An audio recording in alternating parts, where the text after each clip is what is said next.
الحمد لله وكفى وسلام على عباده الذين اصطفى أما بعد فأعوذ بالله من الشيطان الرجيم بسم الله الرحمن الرحيم حاميم والكتاب المبين إنا أنزلناه في ليلة مباركة إنا كنا منذرين فيها يفرق كل أمر حكيم امرا من عندنا انا كنا مرسلین صدق اللہ مولانا العظیم۔ بارگاہ رسالت مآب صلی اللہ علیہ وسلم میں درود پاک کا ہدیہ پیش کریں۔ اللہم صلی علی سیدنا و مولانا محمد معدن الجود والکرم منبع العلم والعلم والحکم وآلہ الکرام وابنہ الکریم وبارک وسلم صلاة دائمة سرمدا ابدا۔ عزیزان گرامی وقار، رب ذوالجلال کا احسان عظیم کہ آج کی شب میں اس نے اپنے اس مقدس گھر میں ہمیں جمع فرمایا، اور آپ ان خوش نصیبوں میں سے ہیں جن کو مولا نے اپنے گھر کا مہمان بنایا۔ ورنہ رات جاگنے کو بہت سارے لوگ رات جاگتے ہیں، لیکن اس رب ذوالجلال کے گھر میں جاگنا یہ سب کے بس کی بات نہیں۔ رب تبارک و تعالی جس پر فضل کرے، جس پر رحم فرمائے، اور جس کے لیے اپنے گھر کے دروازے کھلے رکھے، وہی اندر بیٹھ سکتا ہے اور وہی اندر آ بھی سکتا ہے۔ اور ایک بات یاد رکھیں کہ اس قدیر و جبار خدا کے گھر میں آپ بیٹھے ہیں، جب تک مولا نہ چاہے دنیا کی کوئی طاقت آپ کو مسجد سے باہر بھی نہیں کر سکتی۔ میرا رب کریم جب تک چاہے گا آپ مسجد میں بیٹھے رہیں گے انشاءاللہ العزیز۔ آج کی شب عبادتوں کے سلسلے میں جیسے مشہور ہے، معروف ہے، ہم عبادت بھی کریں گے، دعا بھی کریں گے، اور خاص طور پر میں بہت زیادہ طویل بیان کرنے کی کوشش نہیں کروں گا، آپ حضرات کو عبادتوں کے لیے میں فارغ کرنا چاہوں گا، لیکن شروع میں جن چیزوں کی ضرورت ہے توجہ سے سن لیں۔ پہلی بات تو یہ ہے کہ لوگوں کو شب برات کے معنی نہیں معلوم، یا اگر معلوم ہے تو اس میں کئی لوگ سوال جواب، اعتراض جواب، بلکہ بہت سارے بیچارے آج ہمارے محلوں میں واٹس ایپ کے مناظر بھی موجود ہیں۔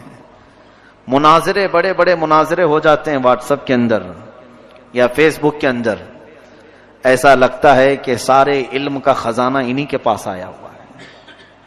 دو چار کتابوں کا منہ بھی نہیں دیکھا، اور اس کی صحت، روایت، سند کے بارے میں بات چیت کرتے ہیں۔ سب سے پہلی بات میں گزارش یہ کرنا چاہوں گا، علامہ اقبال نے بہت اچھے انداز میں کہا تھا، وہ اندھیرا ہی بھلا تھا کہ قدم راہ پہ تھے۔ وہ اندھیرا ہی بھلا تھا کہ قدم راہ پہ تھے، روشنی لائی ہے منزل سے بہت دور ہمیں۔ کبھی کبھار ہم اس اندھیرے کو یاد کرتے ہیں جب موبائل نہیں تھا، یا پھر سوشل نیٹ ورک کے اتنی تمام خرافات نہیں تھی۔ اگر آ بھی گئی ہیں تو کوئی حرج نہیں، لیکن اس کا اللہ ہمیں صحیح استعمال کی توفیق عطا کرے۔ ورنہ اکثر کو دیکھا گیا ہے کہ اس میں ایسا ڈوبتے چلے جا رہے ہیں کہ انہیں کئی لوگوں کو میں نے گمراہ ہوتے ہوئے بھی دیکھا، بھٹکتے ہوئے بھی دیکھا۔ اس لیے میں گزارش یہ لے کر سب سے پہلے آپ کے سامنے حاضر ہوں، آپ کے لیے اس زمانے میں حلال اور حرام کو معلوم کرنا، فرض اور واجب کو معلوم کرنا اتنا ضروری ہے۔ بس اتنی معلومات حاصل کر لو اور اپنی زندگی گزار لو۔ زیادہ ڈیپ میں جانا اسلام کے اگر شوق ہے تو پھر عالم بن جاؤ، پورا عالم کورس کر لو۔ اگر بہت زیادہ شوق ہے اسلامی معلومات پر ڈسکس کرنے کا، ایک دوسرے سے بات چیت کرنے کا، تو پھر عالم بن جاؤ۔ اور بغیر علم کے جو اسلامی معاملات میں بحث کرتا ہے وہ ظالم بن جاتا ہے۔ وہ دین سے نکل جاتا ہے، اسے اس کا پتہ تک نہیں چلتا۔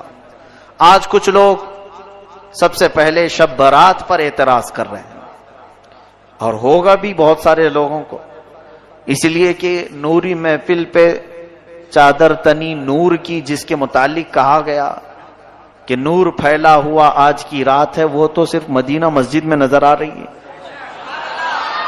یا تو پھر الحمدللہ جہاں اہل سنت و جماعت ہیں وہاں نوری محفل ہے، اور بہت ساری جگہوں پر آج کالی محفل بھی ہے کہ وہاں پر کوئی چہل پہل تک نہیں، سناٹا نظر آ رہا ہے۔ حتیٰ کہ بڑی عجیب بات ہے کہ آج قبرستان والوں میں بھی محفل ہے۔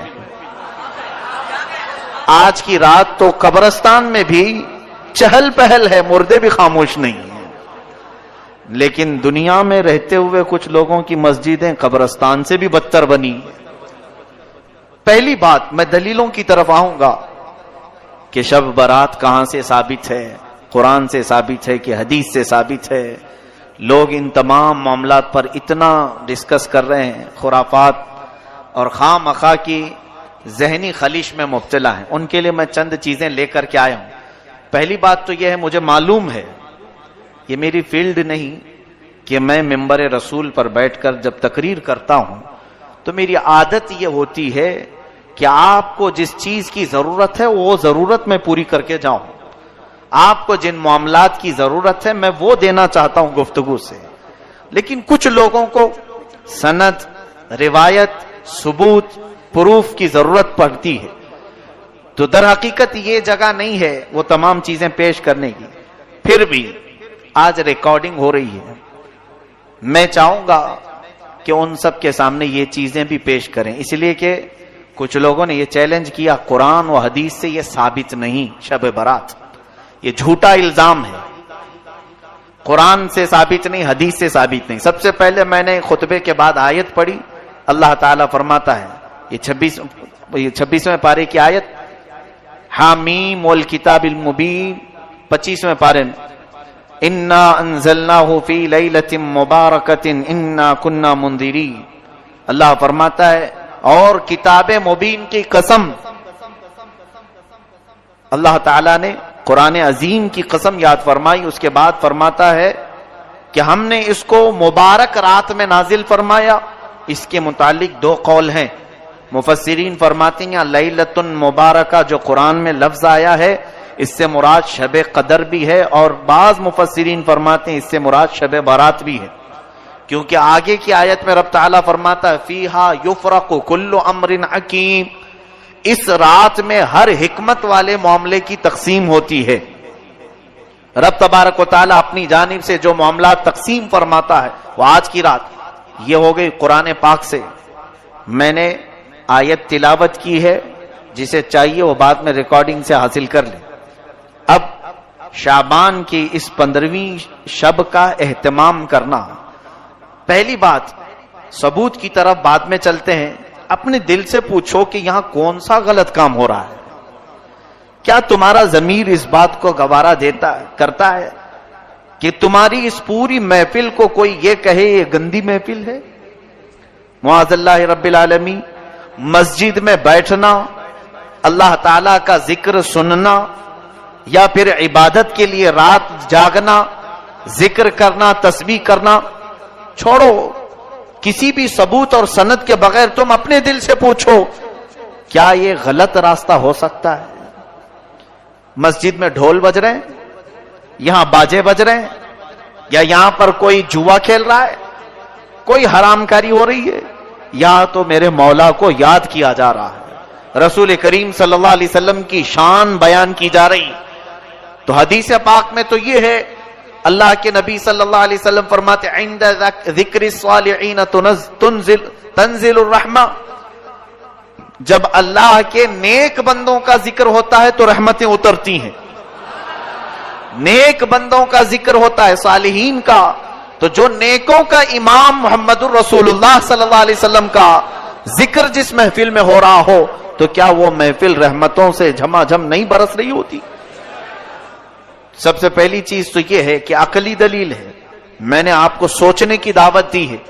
میں ان لوگوں کے لیے میسج دینا چاہوں گا جن کو ثبوت کی ضرورت ہے, پروف کی ضرورت ہے. آؤ سنو, سیدہ عائشہ صدیقہ رضی اللہ تعالیٰ عنہ فرماتی ہیں, بخاری شریف کی حدیث ہے, مسلم شریف کی حدیث ہے, مشکات شریف کی حدیث ہے, جلد نمبر 1 صفحہ نمبر 441. حضرت عائشہ صدیقہ رضی اللہ تعالیٰ عنہ اس کی راوی ہیں. فرماتی ہیں کہ میں نے آقا و مولا صلی اللہ علیہ وسلم کو ماہ رمضان کے علاوہ ماہ شعبان سے زیادہ کسی مہینے میں روزے رکھتے نہیں دیکھا. حضور اکرم صلی اللہ علیہ وسلم شعبان کے کبھی کبھار اکثر روزے رکھا کرتے تھے یا پھر پورے مہینے کے روزہ رکھا کرتے تھے. اس سے تو ثابت ہوا کہ شب برات شعبان میں ہو رہی ہے یا پھر رمضان میں ہو رہی ہے. شب برات کے روزے کے بارے میں لوگوں نے پوچھا, کہاں سے ثابت ہے؟ بخاری شریف پڑھو, ماں عائشہ صدیقہ فرماتی ہیں حضور 15 شعبان کیا پورے شعبان کا ہی روزہ رکھتے تھے. دوسری حدیث ہے, حضرت عائشہ صدیقہ رضی اللہ تعالیٰ عنہ فرماتی ہیں کہ نبی کریم صلی اللہ علیہ وسلم چند دن کو چھوڑ کر پورے ماہ شعبان کے روزے رکھتے تھے, پھر فرماتے شعبان میرا مہینہ ہے اور رمضان میری امت کا مہینہ ہے. تو حضور اکرم صلی اللہ علیہ وسلم روزے کا اہتمام فرماتے تھے. اور پھر یہ حضور کا ارشاد, جن لوگوں کی روحیں قبض کرنی ہوتی ہیں ان کے ناموں کی فہرست ماہ شعبان میں ملک الموت کو دی جاتی ہے. حدیث پاک یہ بھی اللہ کے حبیب صلی اللہ علیہ وسلم فرماتے ہیں, یہ بھی بخاری شریف اور مسلم شریف کی حدیث میں تلاوت کر رہا ہوں, آپ کے سامنے ترجمہ میں پڑھ رہا ہوں. اس لیے مجھے یہ بات پسند ہے کہ میرا نام اس وقت فہرست میں لکھا جائے جبکہ میں روزے کی حالت میں ہوں. نبی کونین صلی اللہ علیہ وسلم فرماتے ہیں 15ویں شب کو, یعنی جو شب آج یہاں بیٹھے آپ, سال بھر جتنے مرنے والے ہیں ان کے ناموں کی فہرست ملک الموت کو دی جاتی ہے. اگلے سال تک اتنے لوگوں کی روحیں تمہیں قبض کرنا ہے. تو حضور پاک صلی اللہ علیہ وسلم فرماتے ہیں میرا نام اگر فہرست میں لکھا جا رہا ہو تو اس حالت میں لکھا جائے کہ میں روزے کی حالت میں ہوں یا میں عبادت کی حالت میں ہوں. پھر حضور اکرم صلی اللہ علیہ وسلم فرماتے ہیں 15ویں شعبان کی رات کو مرنے والوں کے ناموں کی فہرست تیار کی جاتی ہے. حضور صلی اللہ علیہ وسلم کے ارشاد سے معلوم ہوتا ہے اگرچہ رات کے وقت روزہ نہیں ہوتا, اس کے باوجود روزہ دار لکھے جانے کا ثواب تو ضرور دیا جائے گا. اب شب برات کے متعلق حضرت عطا بن یسار رضی اللہ تعالیٰ عنہ فرماتے ہیں لیلۃ القدر کے بعد شعبان کی 15ویں شب سے افضل کوئی رات نہیں. یہ تابعی ہیں, کتاب کا نام ہے لطائف المعارف صفحہ 145.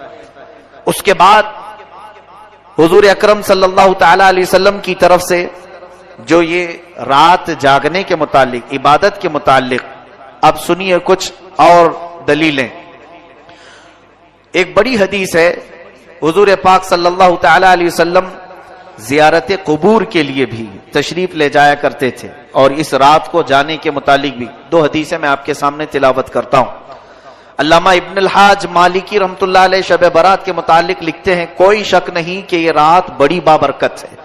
یہ ابن الحاج مالکی رحمۃ اللہ علیہ اس زمانے کے نہیں, کافی زمانے پہلے کے, اور مالکی مذہب کے سب سے بڑے امام ہیں. علامہ ابن الحاج فرماتے ہمارے بزرگوں کا یہ طریقہ رہا ہے کہ اس رات کی بہت تعظیم کرتے تھے. اس کے آنے سے قبل اس کے لیے تیاری ایسی کرتے کہ جب وہ رات آ جاتی تو خوش اور جذبے سے اس کا استقبال کرتے اور پوری رات عبادت میں گزارا کرتے. المدخل کتاب کا نام ہے, جلد نمبر 1 صفحہ نمبر 352, یہ بھی موجود. علامہ ابن الحاج مالکی رحمۃ اللہ علیہ فرماتے ہیں ہمارے بزرگوں کا طریقہ رہا ہے. اب جن کے ہاں بزرگ ہے ہی نہیں ان کے لیے کوئی مسئلہ ہی نہیں. ہمارے ہاں بہت بزرگ ہیں, تو جن کو بزرگوں کے طریقے پر چلنا ہے تو اس کے لیے میں یہ دلیل پیش کر رہا ہوں, اور جس کو بزرگوں سے کوئی غرض ہی نہیں, خود ہی بزرگ بنا بیٹھا ہو, تو اس کے لیے کوئی دلیل کی ضرورت نہیں. اسے اگر میں یہ کہوں کہ میاں ابھی رات ہے تو وہ مجھ سے لڑ پڑے گا, نہیں سورج نکلا ہوا ہے.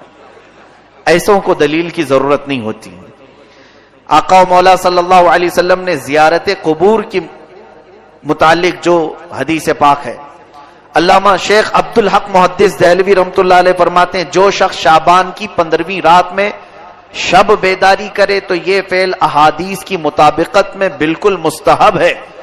رسول کریم صلی اللہ علیہ وسلم کا یہ عمل بھی احادیث سے ثابت ہے کہ شب برات میں آپ مسلمانوں کی دعائے مغفرت کے لیے قبرستان تشریف لے جاتے تھے۔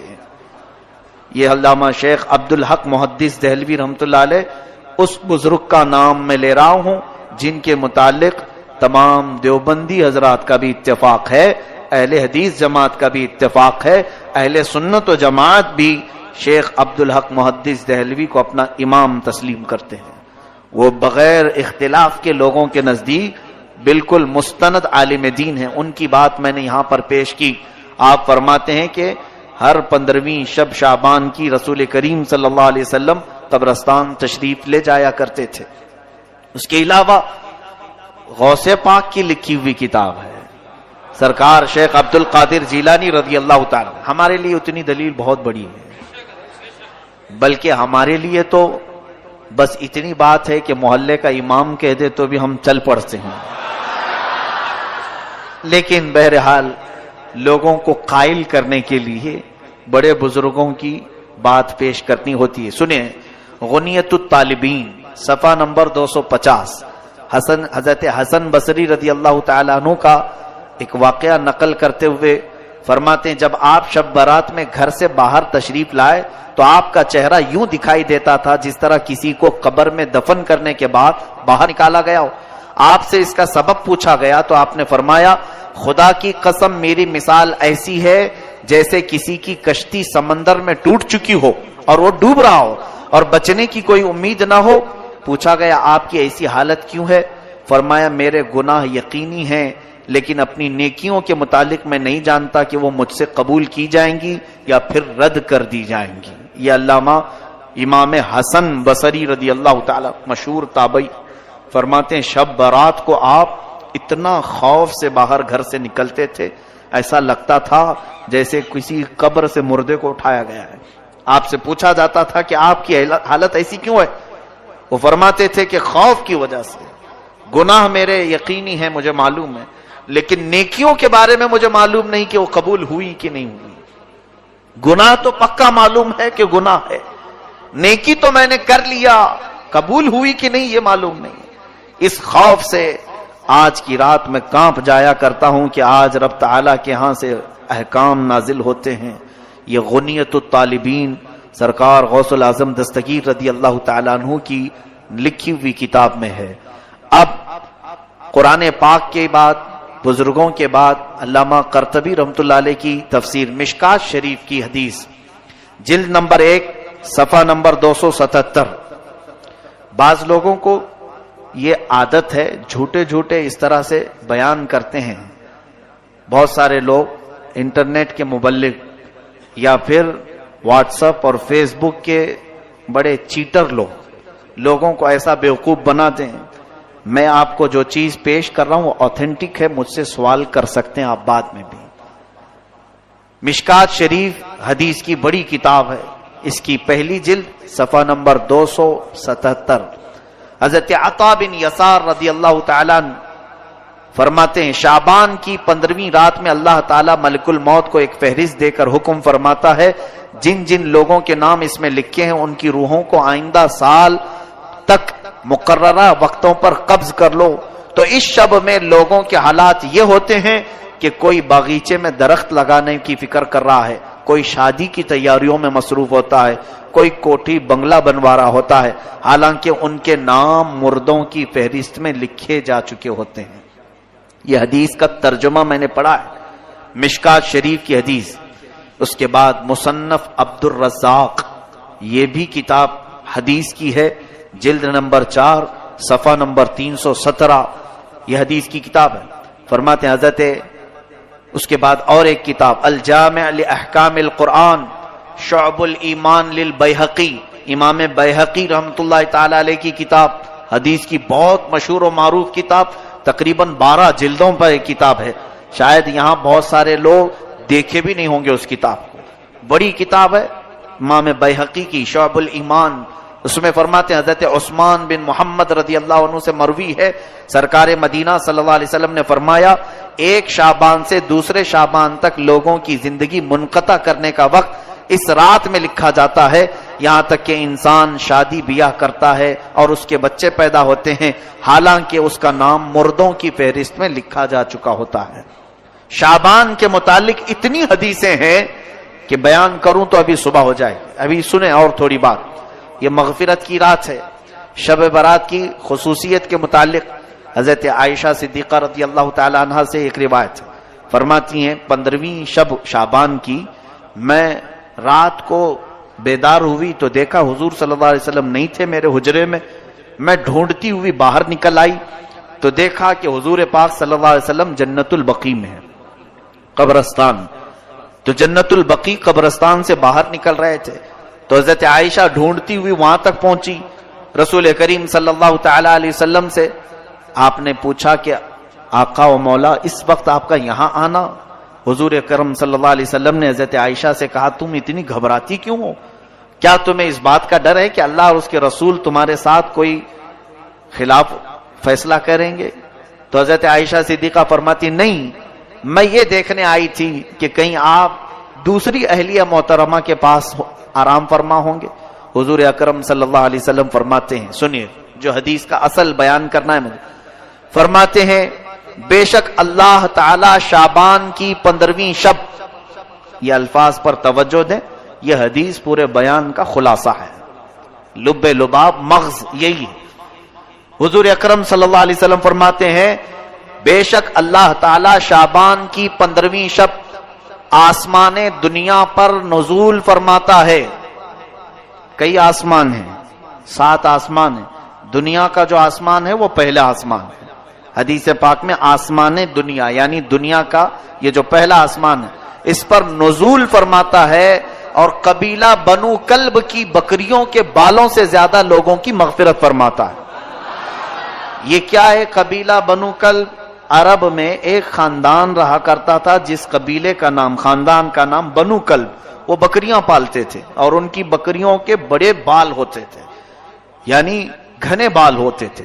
حدیث پاک میں ان بکریوں والوں کا ذکر ہے کہ ان بکریوں کے جسموں پر جتنے بال ہوتے ہیں اتنی تعداد میں آج کی رات اللہ تعالیٰ لوگوں کو جہنم سے آزاد فرماتا ہے۔ اب یہ حدیث کہاں کہاں ہے یہ سن کر کے ان تک پہنچا دیں تو خالص بات ختم ہو جائے گی۔ ترمذی شریف سیاہ ستہ کی حدیث ہے، سیاہ ستہ جو مشہور کتابیں ہیں 6 جس کو سارے لوگ تسلیم کرتے ہیں، بخاری شریف، مسلم شریف، ترمذی شریف، نسائی شریف، ابن ماجہ شریف، ابو داؤد شریف، یہ 6 کتابیں حدیث کی مشہور و معروف ہیں۔ اس میں سے کتاب سے میں حوالہ، ثبوت، پروف آپ کے سامنے پیش کر رہا ہوں۔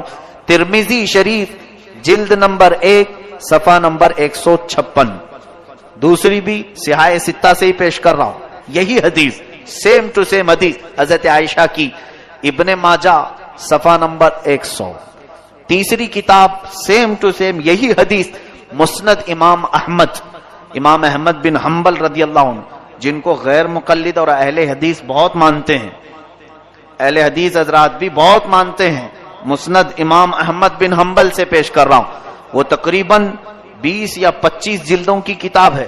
حضرت امام احمد بن حنبل نے یہی حدیث حضرت عائشہ کی اپنی کتاب میں حدیث کے طور پر لکھا ہے، اس کا حوالہ بھی یاد رکھیں، مسند احمد بن حنبل جلد نمبر 6 صفحہ نمبر 238۔ اس کے بعد پھر مشکات شریف سیم یہی حدیث جلد نمبر 1 صفحہ نمبر 277۔ اس کے بعد مصنف ابن ابی شیبہ، یہ بھی حدیث کی مشہور و معروف کتاب ہے، جلد نمبر 1 صفحہ نمبر 237۔ شعب الایمان امام بیہقی کی کتاب ہے، یہ بھی حدیث کی بڑی مشہور و معروف کتاب ہے، اس کی جلد نمبر 3 صفحہ نمبر 379۔ یہ میں نے تقریباً 6 کتابوں کی دلیل آپ کے سامنے پیش کی، ایک ہی حدیث اتنی کتابوں میں ہے۔ محدثین فرماتے ہیں، اتنے بڑے بڑے محدثین نے یہ حدیث لکھا ہے کہ یہ حدیث صحت کے درجے کو پہنچی ہوئی ہے، اس کا انکار کرنا گمراہی اور منکر ہونا گمراہ ہونا اسلام سے باہر ہونے کے برابر ہو جاتا ہے. بات سمجھ میں آئی؟ میں سمجھتا ہوں اتنی دلیل بہت ہے، اتنا ہضم ہو جائے تو آگے کا پھر بیان کروں گا، ورنہ الٹی ہو جائے گی. حضرت ابو بکر صدیق رضی اللہ عنہ سے روایت ہے کہ رسول کریم صلی اللہ علیہ وسلم شعبان کی 15ویں شب میں، حضور نے فرمایا شعبان کی 15ویں شب میں اللہ تعالیٰ آسمان دنیا پر نزول فرماتا ہے اور صبح تک یہ ندا بھی دیتا ہے کوئی بخشش طلب کرنے والا میں اس کی بخشش کروں. یہ حضرت ابو بکر صدیق رضی اللہ عنہ نے فرمایا. ان سے معتبر کوئی اور ہماری امت میں شخص ہے؟ اب پھر اور کس کی دلیل چاہیے؟ میں نے غوث پاک کی کتاب پیش کر دی، امام بیہقی کی، امام ترمذی کی، امام ابن الحاج مالکی کی اور مشکات کی کئی کتابوں کے بعد اب سیدھے میں حضرت ابو بکر صدیق کی بات پیش کر رہا ہوں. اور فرماتے ہیں اللہ تعالیٰ آج کی رات ساری مخلوق کی بخشش فرمائے گا سوائے مشرک کے اور کینہ رکھنے والے کے. مشرک، کافر و مشرک جو ہے اس کی آج بخشش نہیں ہے، اور جو دل میں کینہ رکھا ہے دوسرے مسلمانوں سے، بات چیت بند ہے، اس کی بھی آج مغفرت نہیں ہے. اسی لیے معافی طلب کرنے کا ایک رواج ہمارا پہلے سے چلا ہوا ہے. حضرت ابو ہریرہ، حضرت معاذ بن جبل، حضرت ابو ثعلبہ، حضرت عوف بن مالک رضی اللہ تعالیٰ عنہ، یہ سارے صحابہ کرام سے یہ حدیث مروی ہے. اب میں یہ دلیلوں پر ہی لگ جاؤں گا تو آپ بھی اکتا جائیں گے. آپ یہ کہیں گے مولانا ہمیں بس ہے، کافی ہے، شب برات ہے آج، ہم کو معلوم ہے مسجد میں روشنی ہے، آج مغرب میں چہل پہل ہے، یہی ہمارے لیے بس کافی ہے. بھولے بھالے سنیوں کے لیے بڑی دلیلوں کی ضرورت نہیں، لیکن ان کو بہکانے کے لیے کچھ لوگ قرآن بھی لاتے ہیں اور حدیث بھی لاتے ہیں. اب اس کی مثال میں آپ کو بتاؤں. ایک موٹی سی کتاب میں یہاں سامنے رکھوں اور کہوں دیکھو بھائی بخاری شریف میں ہے، آپ مانو گے کہ نہیں مانو گے؟ حالانکہ وہ بخاری شریف نے بہار شریعت لے کے بیٹھا ہوں، میں اردو کی ایک بہار شریعت لے کے بیٹھا ہوں. اور اگر آپ کو کہوں، آپ کو ایسا لگے گا ہاں مولانا ہے، پڑھے لکھے ہیں، بخاری، ارے بھائی موٹی کتاب ان کے سامنے رکھی ہوئی تھی، تو آپ نے کبھی بخاری شریف کا دیکھا نہیں یا اس کو کھول کر پڑھا نہیں، اور اگر دیکھ بھی لو تو عربی آتی نہیں. تو سمجھ لو ایسے بہت سارے لوگ صرف یہ بڑے بڑے ناموں سے دھمکا دیتے ہیں، ڈرا دیتے ہیں، اور پھر یہ کہتے ہیں کہ قرآن میں نہیں ہے، حدیث میں نہیں ہے، یہ تمام چیزیں. اب میں نے جو پیش کیا یہ کہاں ہے؟ پھر یہ بھی تو حدیث پاک میں ہے. یہ چیزیں قوم کے سامنے وہ کیوں نہیں پیش کرتے؟ یہاں پتا چلتا ہے کہ کہیں نہ کہیں ان کے دل میں حسد ہے، کینہ ہے، اور قوم کو گمراہ کرنے کے لیے صحیح امانتیں قوم تک پیش نہیں کرتے. ان کا حال یہ ہے. اللہ تعالیٰ نے قرآن میں فرمایا ہے کہ افتؤمنون، یعنی ان کے متعلق یہ فرمایا تکتمون الحق، تم حق کو چھپاتے ہو اور باطل کو باہر نکال کر کے بتاتے ہو. یہ یہودیوں کی عادت تھی، بہت ساری چیزیں چھپا دینا اور پھر اس میں سے توڑ مروڑ کر کے لوگوں کو بیان کرنا. بہرحال آپ سب کو علم حاصل کرنے کی ضرورت ہے تاکہ آپ گمراہوں کے ہاتھ میں پڑھ کر گمراہ نہ ہو جائیں. بتاؤ آج ان گمراہوں کے کہنے پر کئی لوگ نہیں منا رہے ہوں گے شب برات، ہمارا کیا جا رہا ہے؟ ہمارا کیا نقصان ہے؟ انہوں نے اپنا نقصان کر لیا کہ آج وہ عبادت نہیں کر رہے ہیں، آج وہ مسجدوں میں نہیں آ رہے. مجھے بتاؤ کیا مسجد میں آنا گناہ کا کام ہے؟ عبادت کرنا گناہ کا کام ہے؟ کیا یہاں پر چلو کچھ بھی نہیں کیا، مسجد میں بیٹھا بیان سنا، یہ تو بیان ان کے ہاں بھی ہوتے ہیں، کیا نہیں ہوتے؟ بہت سارے بیان ہوتے ہیں. تو بیان کی فضیلت بھی انہی سے جا کر کے سنو، ان کے ہاں کتنی فضیلت ہے، ایک بیان میں بیٹھنے کا کتنا ثواب ہے. تو صرف اگر بیان میں بیٹھنے کا ثواب بھی معلوم کر لیتے تو آ جاتے. خواہ مخواہ مخالفت کرنا اچھی بات نہیں. بہرحال میں اب تھوڑی سی چیزیں آپ کے لیے شب برات کے متعلق عرض کروں. ہاں ایک اور سوال ہمارے پاس آیا ہے. ایک تو جنہوں نے یہ سوال کیا تھا میں سمجھتا ہوں کہ ان کو اطمینان ہو گیا ہوگا شب برات کہاں سے ثابت ہے، ریکارڈ ہے، پھر سے وہ کتابوں کے حوالے یاد کر لو، جلد نمبر، صفحہ نمبر سب، اور پیش کر دیں. دوسری چیز، یہ معافی مانگنے کا کیا طریقہ ہے؟ واٹس ایپ بھرا ہوا ہے معافی نامے سے، قطار لگی ہوئی ہے 3 دنوں سے، میرے اگلی پچھلی تمام چیزیں معاف کرو معاف کرو معاف کرو۔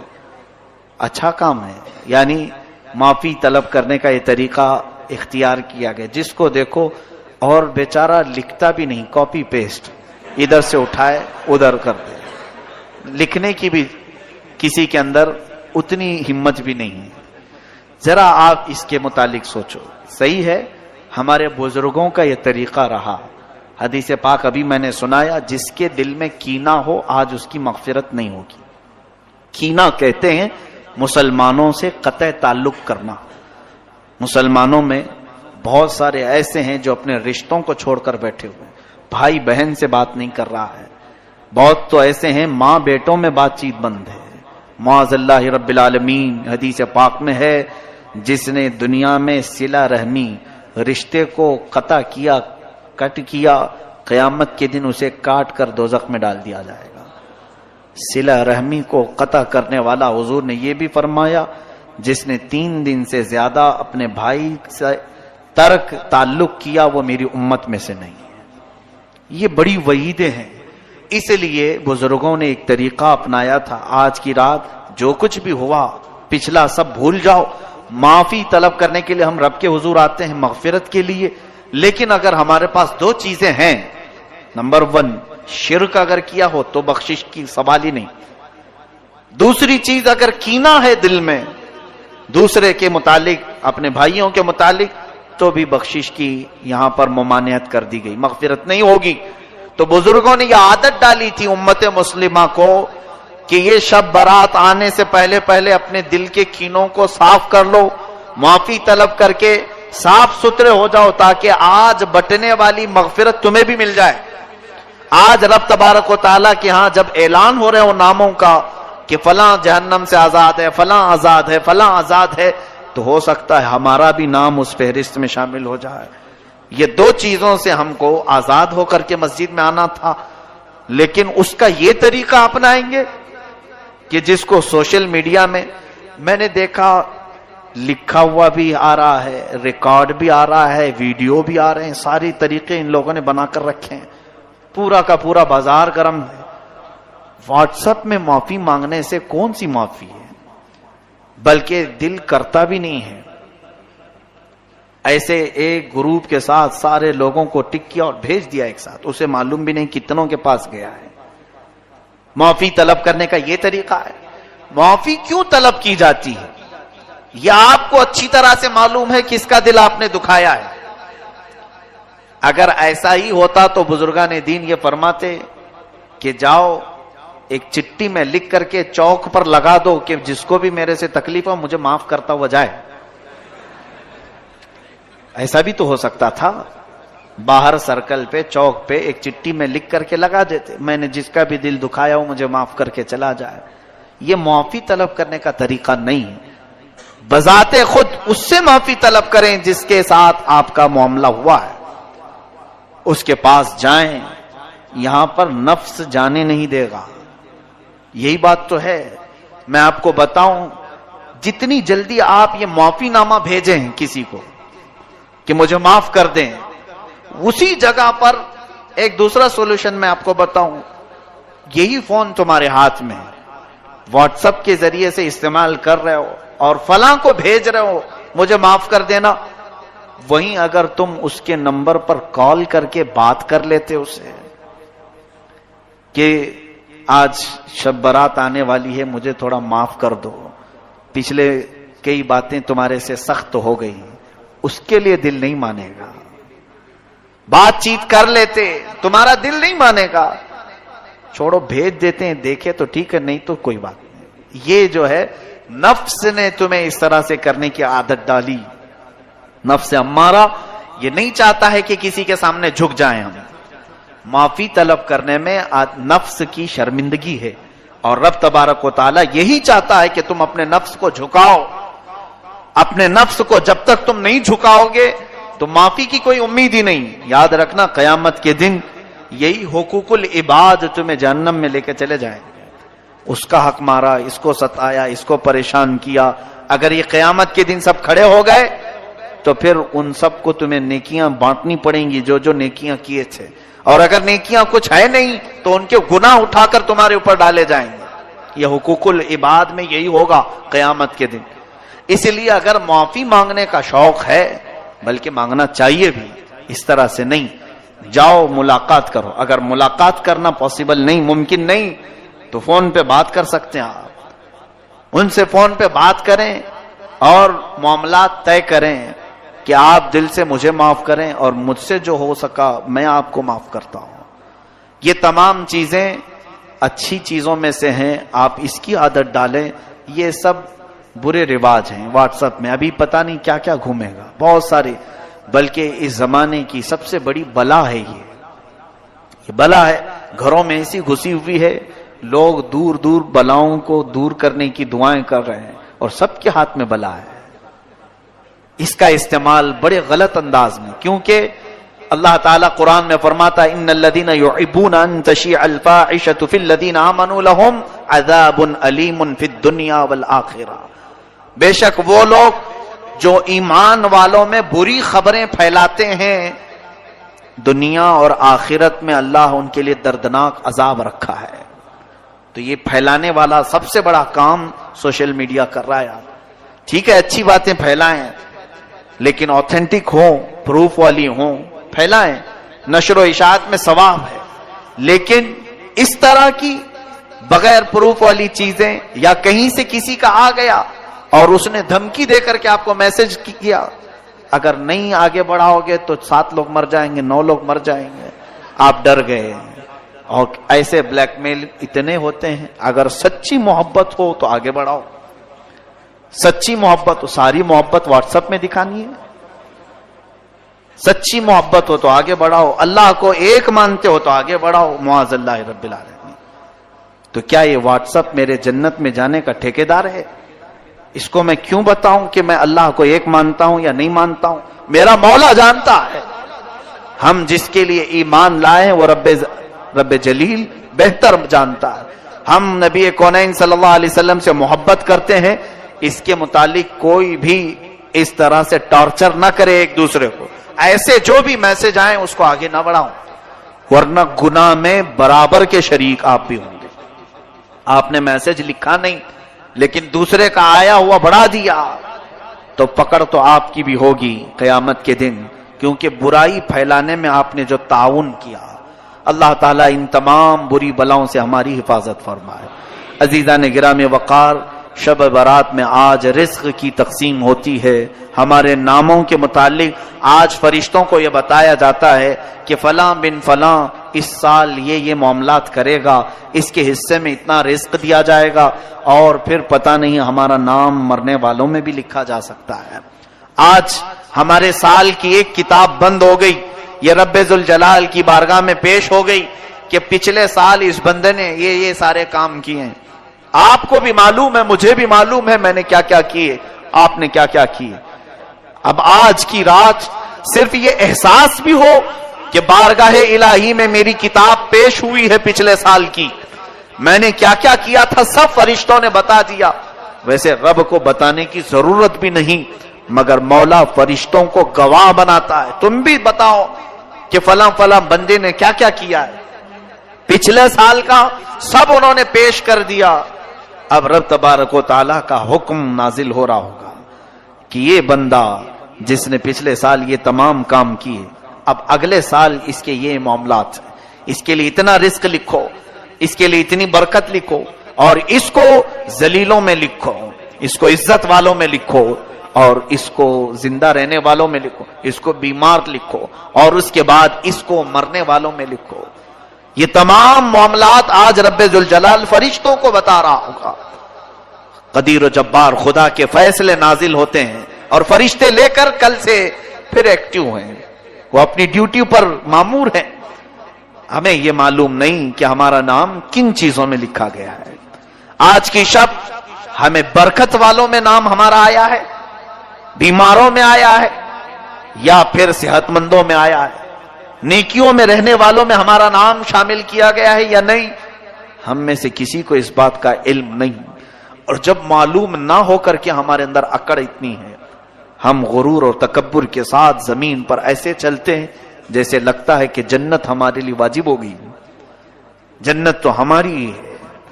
میرے عزیزو، خوف کرو بارگاہ رب العزت کے فیصلوں سے. قرآن عظیم میں رب تعالیٰ فرماتا ہے ان بطش ربک لشدید، بے شک تمہارے رب کی پکڑ بہت سخت ہے. اور اس کی پکڑ جب سخت ہوتی ہے تو سب سے بڑی پکڑ تو یہ ہے کہ وہ ایمان چھین لیتا ہے. جس سے وہ ایمان ختم کر دے اس کے لیے سب سے بڑا عذاب ہے اللہ کا. ایمان کی دولت کسی سے چلی گئی تو خدا کا سب سے بڑا عذاب اس پر آیا ہے. رب تبارک و تعالیٰ اسے ہمیشہ کے لیے دوزخ لکھ دیتا ہے. حدیث پاک میں ہے شب برات ہو کہ شب قدر ہو یا پھر مرنے سے پہلے بھی ہو، مشرک اگر ہوا، کافر اگر ہوا، ایمان نکل گیا تو اس کی بخشش تو ہو ہی نہیں سکے گی، بلکہ قیامت کے دن ان کے متعلق فرمایا گیا. سنو، جن کی کفر پر موت ہوئی، جو کافر مرے دنیا میں، قیامت کے دن حساب کتاب کے بعد دوزخ میں ڈالے جائیں گے. دوزخ میں ڈالنے کے بعد دوزخ کی ہولناکیاں جب انہیں نیچے طبقے میں لے جائیں گی، ہر طرح کے عذابات کا سامنا ہوگا. اتنے سخت عذاب. اللہ اکبر. دوزخ کا سب سے ہلکا عذاب کیا ہے؟ حدیث پاک میں حضور پاک صلی اللہ علیہ وسلم ارشاد فرماتے ہیں آگ کی جوتیاں پہنائی جائیں گی، انگار کے جوتے پہنائے جائیں گے، جس کی وجہ سے اس کا بھیجا پک کر کے ابل رہا ہوگا. یہ دوزخ کا ہلکا عذاب ہے. منیمم کسی کو اگر دیا جائے تو یہ ہلکا ہے. پھر جس کے لیے اللہ نے فرمایا عذاب علیم، عذاب عظیم، دردناک عذاب، بڑا عذاب، وہ مولا ہی جانتا ہے کہ کیسے کیسے عذاب دوزخ میں. سنو، جس کی کفر پر موت ہوئی دوزخ میں ڈالے جائیں گے. جو دوزخ کا دربان ہے، فرشتہ حضرت مالک رضی اللہ تعالی، حضرت مالک یہ فرشتے ہیں علیہ السلام، وہ دربانے دوزخ ہیں، دروازے پر ہوں گے، یا جتنے دوزخی ہیں چیختے رہیں گے. چیخ لگاتے ہیں، اتنا پکارتے ہیں کہ ہماری طرف توجہ کرو، ہماری طرف توجہ کرو. تو پھر ان کی پکار اتنی بلند ہوتی ہے کہ پورے دوزخ میں آوازیں دہلتی رہتی ہیں. اس کے بعد مالک دوزخ یعنی دربان دوزخ حضرت مالک ایک بار بھی ان کی طرف نہیں دیکھتے. حدیث پاک میں 1000 سال گزر جائیں گے. 1000 سال کے بعد دربان دوزخ ان کی طرف دیکھتے ہیں.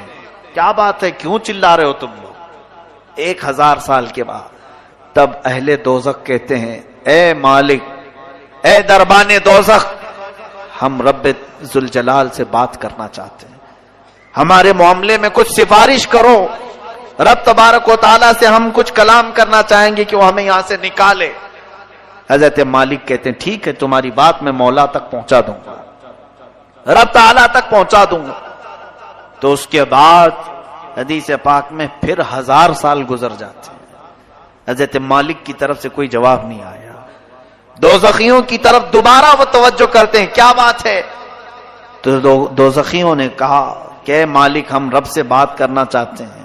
حضرت مالک کہتے ہیں میری اب تک رسائی نہیں ہوئی، میں تمہارا عریضہ پیش کروں گا رب تعالیٰ کے، یہاں تک کہ تیسرا 1000 سال گزر جاتا ہے.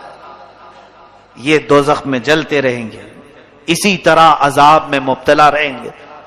تیسرے 1000 سال کے بعد حضرت مالک ادھر دوزخ کی طرف توجہ کرتے ہیں اور فرماتے ہیں اے اہل دوزخ، بشارت ہو تمہارے لیے کہ رب تعالیٰ کی طرف سے یہ جواب آیا ہے لا ينظر الیہم ولا یرحم علیہم.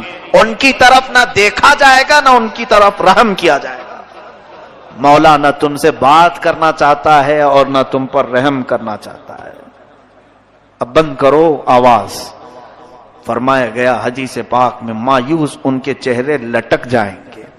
اہل دوزخ واپس پھر اپنے عذاب کی طرف آئیں گے، اس لیے کہ اب کوئی امید بھی باقی نہیں رہی. 3000 سال تو امید پر دوزخ میں جل رہے تھے کہ اب بات ہوگی رب تعالیٰ سے، اب کلام ہوگا، شاید وہ بہتوں کو معاف کر کے نکالا، ہمیں بھی نکالے گا.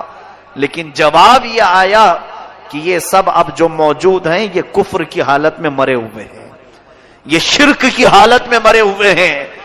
کافروں اور مشرکوں کے لیے رب فرماتا ہے نہ ان کی طرف دیکھا جائے گا نہ رحم کیا جائے گا۔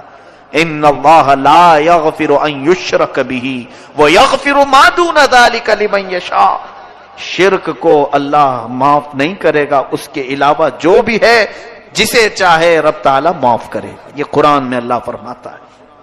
میرے عزیزو، ڈر اس بات کا ہونا چاہیے کہ اگر مولا تعالیٰ ہمارے کسی عمل سے غضب میں آئے تو کہیں وہ ہمارے ایمان کی دولت کو سلب نہ کر لے، اور یہ نہ فرما دے نکل جا تو میرے خاص بندوں میں سے۔ کفار و مشرکین تجھے پسند ہیں بہت، ان کی عادتیں اچھی لگتی ہیں، جا انہی کے جماعت میں شامل ہو جا۔ آج آپ سب سوچو ذرا، بہت سارے نوجوان یہی چاہتے ہیں آ کر کے صرف یہ کہیں کہ مولانا سارے لوگ تو جی رہے ہیں اچھے سے، وہ اگر ناچ رہے ہیں ڈانس کر رہے ہیں آپ ہمیں کیوں روک رہے ہیں؟ کفار بھی ناچ رہے ہیں، کرسچن بھی ناچ رہے ہیں، یہودی بھی ناچ رہے ہیں، ہم مسلمان ہو کر کیا ڈانس نہیں کر سکیں گے؟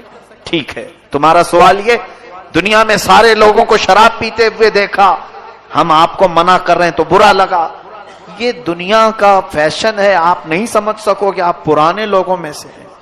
ہم نئے زمانے میں زندگی گزارنا چاہتے ہیں، ہم کچھ ماڈرن بننا چاہتے ہیں۔ فلمی ایکٹروں کو دیکھ کر ان کی طور طریقے کو اپناتے ہوئے نکل پڑے اور پھر یہ سمجھا کہ ہم ایک نئے راستے پر چل رہے ہیں۔ سنو، ٹھیک ہے، جس کا راستہ چاہے اپنا لو، جس کا راستہ، کیونکہ تمہارے لیے نہ میں چھڑی لے کر کے بیٹھا ہوں، نہ اللہ کا کوئی فرشتہ تمہاری گردن جھکا کر تمہیں عبادت کرنے کے لیے آئے گا، بلکہ رب تعالیٰ دنیا میں تمہیں آزاد رکھا ہے، تمہیں جو مرضی میں آئے کرو، جو اچھا لگے کرو۔ قیامت کے دن پھر تیار رہنا اپنے اعمال کا جواب لینے کے لیے۔ قیامت کے دن ہر ایک کے حساب کتاب کے لیے تم خود ذمہ دار ہوں گے۔ آج میں ان نوجوانوں سے کہتا ہوں جنہیں کفار و مشرکین اچھے لگتے ہیں، جن کو لوگوں کے ہاتھوں کے شراب کی بوتلیں پسند ہیں، جوئے خانے، شراب، تاش کے اڈے، یہ سب بہت اچھے لگتے ہیں جنہیں، اور پھر یہ فلمی دنیا کے تمام تر ظالم دجال قسم کے خرافات مچانے والے اور پورے گھروں کو تباہ کرنے والے ایکٹر انہیں پسند ہیں، ان کے ساتھ ہو جاؤ، کوئی بات نہیں، تمہیں مبارک ہو۔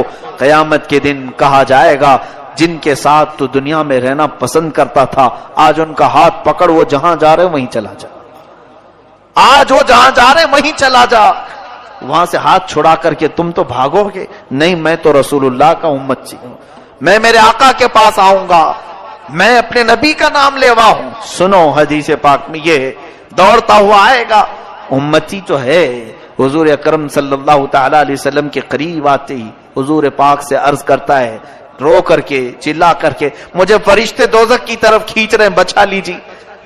نبی کونین صلی اللہ تعالی علیہ وسلم کی طرف سے جواب آئے گا، تو کون ہے؟ بلکہ اس آقا کی عادت مبارکہ یہ ہے، فرماتے ہیں میں بھرے مجمع میں بھی اپنی امتیوں کو پہچان لوں گا، کروڑوں کی تعداد میں پوری امتیں وہاں ہوں گی، مگر اپنی امت کو میں ضرور پہچانوں گا، ہزاروں کی لاکھوں کی بھیڑ میں بھی۔ یہ بھی حدیث پاک میں، لیکن ایک حدیث میں یہ ایک بندہ آئے گا اور حضور اس سے پوچھیں گے تو کون ہے؟ کہے گا حضور میں آپ کا نام لیوا، میں آپ کا امتی ہوں۔ اللہ کے حبیب صلی اللہ علیہ وسلم فرماتے ہیں مجھے تو نہیں اس بات کا علم ہے، تو دنیا میں کسی اور کو پسند کرتا تھا، جا آج اس کو پکڑ لے، وہ جہاں جائے چلا جا۔ آج میں یہی کہنا چاہوں گا، میں آپ کے اوپر کوئی سختی کا معاملہ لے کر کے نہیں آیا ہوں، آپ کے پیچھے پیچھے گھومتے ہوئے محلے بھر میں نہیں آ رہا ہوں، میں آپ کو تو یہاں سے ایک میسج دینا چاہوں گا، تمہیں جو چیزیں اچھی لگیں کرو، لیکن قیامت کا منظر یاد رہے، میدان قیامت یاد رہے، بس اتنے کام کرو کہ رسول اللہ کی بارگاہ میں منہ دکھانے کی ہمارے اندر نوبت یعنی کیفیت باقی رہ جائے، حضور کو منہ دکھا سکیں، عرض تو کر سکیں کہ آقا نفس کی شرارتوں سے بہک تو گیا تھا لیکن محبت دل میں آپ کی رکھتا تھا، حضور آپ کی سنتوں پر مر مٹنے کا جذبہ تھا، شرارت نفس نے مجھے بہکایا ضرور تھا۔ اے میرے عزیز و غلاموں، ان کو چھوڑ کر نہ ہماری دنیا ہے، اس رسول کو چھوڑ کر نہ ہماری قبر ہے، اس نبی کو چھوڑ کر نہ ہماری حشر ہے، کچھ بھی نہیں ہے۔ رسول کریم صلی اللہ تعالی علیہ وسلم سے دور ہو کر ہماری کون سی زندگی ہے؟ آج کی رات اگر یہ احساس نہیں جاگا تو پھر بیکار ہے ایسی ہزار راتیں ہیں، پھر بیکار ہے ایسی زندگی بھر بار بار آنے والی راتیں ہیں۔ آج بعض لوگوں کو ایسا لگتا ہے یہ رات تو آج روڈ پر ناچنے کی ہے، ایک دوسرے کو گالی گلوچ کر کے باہر کھیل کود کر پوری رات گزارنے کی ہے، ادھر مؤذن فجر کی اذان دے رہا ہو، ادھر لوگ بستر پر جا رہے ہیں۔ یہ آج کی رات کا تماشا لوگوں نے بنایا ہے۔ پٹاخے اڑاؤ، قبرستان جاؤ تو کہا مار کے ہنسو، اور اگر کسی کے ہاتھ میں بائک آئے تو ایسے اڑاؤ کہ کئی لوگ اس میں حادثوں کے شکار، کئی لوگ اس رات میں لوگوں کو تکلیف دینے کا ذریعہ بنتے ہیں۔ سنو، آج کی رات فرشتے بھی اترتے ہیں، بے حساب ان گنت تعداد میں فرشتے۔ تم جس وقت اس طرح سے اڑا رہے ہو سکتا ہے ہم سے تمہیں ڈر نہیں لگتا، اللہ کے وہ ملائکہ تمہارے ہر کام کی گواہ بنیں گے۔ صبح واپس رب کے حضور جائیں گے، اللہ تبارک و تعالی ان فرشتوں سے پوچھتا ہے میرے بندوں کو کس حالت میں تم چھوڑ آئے؟ جب تم دنیا سے آ رہے تھے تو میرے بندے کیا کر رہے تھے؟ فرشتے سچ سچ بتائیں گے، اے رب ذوالجلال، فلاں بندہ تیرا بے حیائی کر رہا تھا، فلاں بندہ آج مسجدوں سے تیرے ذکر کی آوازیں آ رہی تھی، لیکن فلاں بندہ وہاں پر اپنی گاڑیوں میں اچھل کود مچا رہا تھا، بے حیائی، خرافات اور فحاشی اور اپنے برے اعمال سے لوگوں کو ایذا پہنچا رہا تھا۔ یہ ملائکہ رب تعالیٰ کے حضور پیش کریں گے، اور رب تعالیٰ کی طرف سے جو جلال نازل ہوگا اس کے ذمہ دار آپ ہیں۔ ارے میاں، نئی سال کی نئی شروعات ہو رہی ہوتی ہے، ایک سال ہماری زندگی کا ختم ہوا اور یہاں سے نیا سال شروع ہو رہا ہے۔ اب یہاں اپنی قسمت میں آج کیا لکھا گیا ہے کسی کو معلوم نہیں ہے نا۔ آج رب تبارک و تعالیٰ کیا لکھ رہا ہے فرشتوں کو ہمارے بارے میں، میں بتاتا ہوں، ہم کو معلوم نہیں لیکن ہم احساس کر سکتے ہیں۔ کیسے؟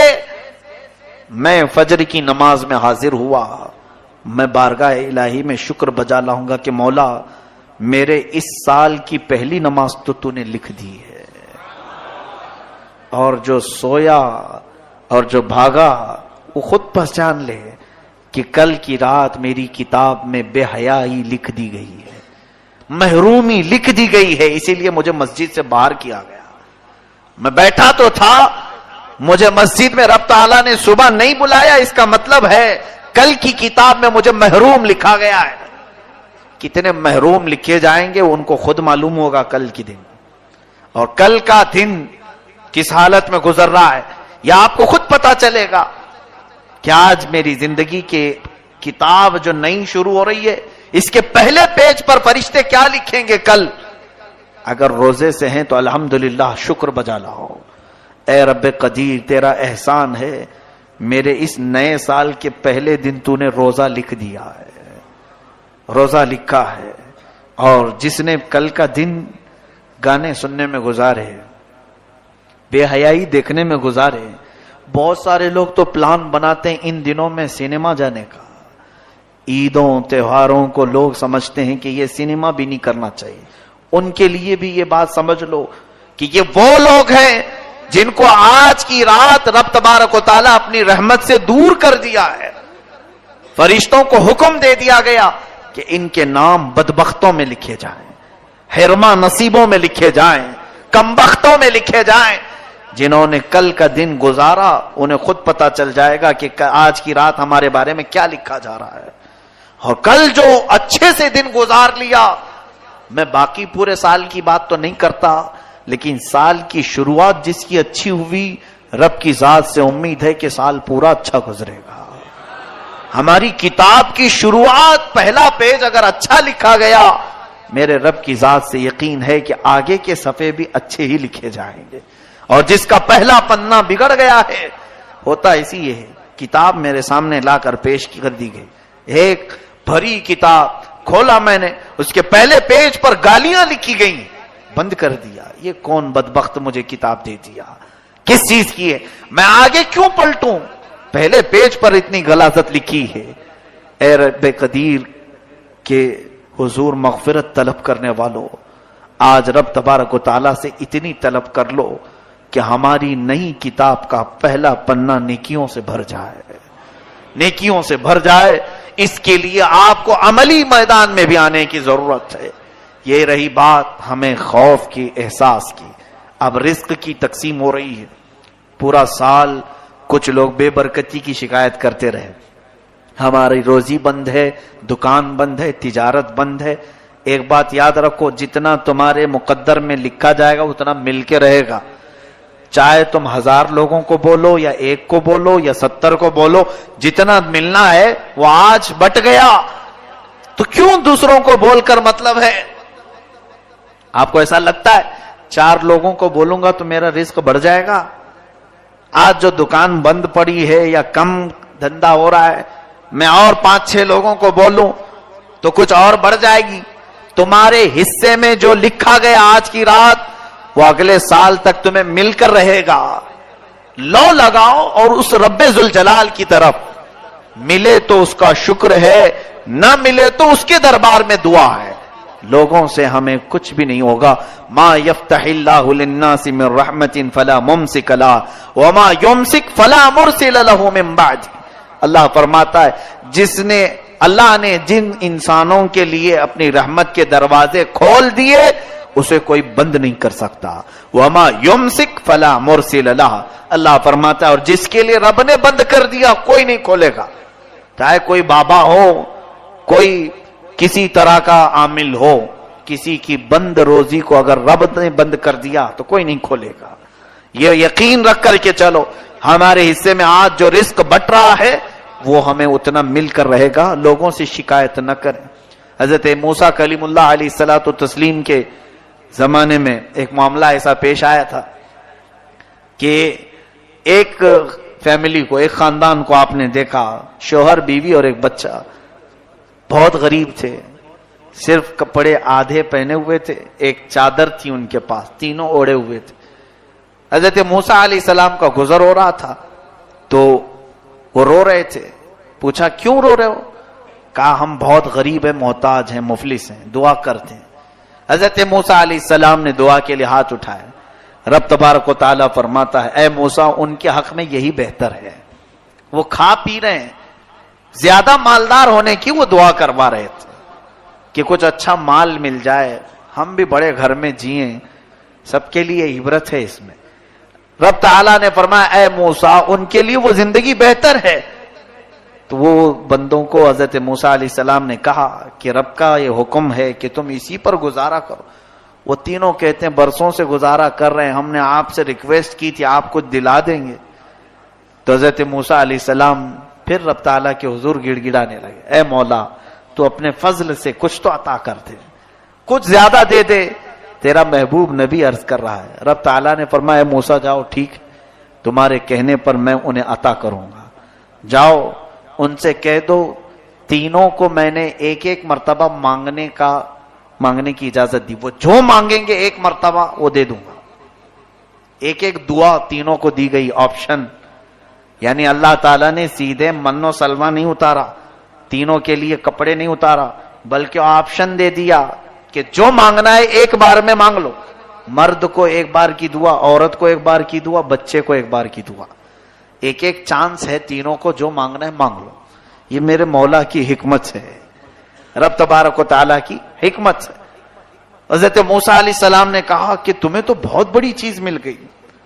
یعنی اگر کسی کو یہ کہہ دیا جائے تو سیدھے بادشاہت بھی مانگ سکتا ہے، مجھے اتنے ملکوں کا بادشاہ بنا دے. رب کا وعدہ ہے جو مانگو گے دے دوں گا. اس کی طرف سے آئی بات. تو اللہ تعالیٰ کی طرف سے جب یہ بات آئی، حضرت موسیٰ علیہ السلام نے کہا بہت بڑی چیز تمہیں دیا ہے رب نے. کوئی سامان نہیں دیا بلکہ آپشن دے دیا، جو چاہو مانگ سکتے ہو. تو بڑے خوش ہوئے. حضرت موسیٰ علیہ السلام وہاں سے نکل گئے. عورت جو اس میں تھی ادھیڑ عمر کی تھی، اس نے سب سے پہلے یہ سوچا کہ ہم تینوں کھڑے ہو کر کے دعا مانگیں گے آپس میں. شوہر یہ کہا کہ میں غسل کر کے آتا ہوں. ایک ندی کے کنارے یہ لوگ کھڑے تھے. میں غسل کر کے آتا ہوں, جب تک تم یہاں کھڑی رہو, نہا دھو کر کے اچھی ایک ایک دعا کریں.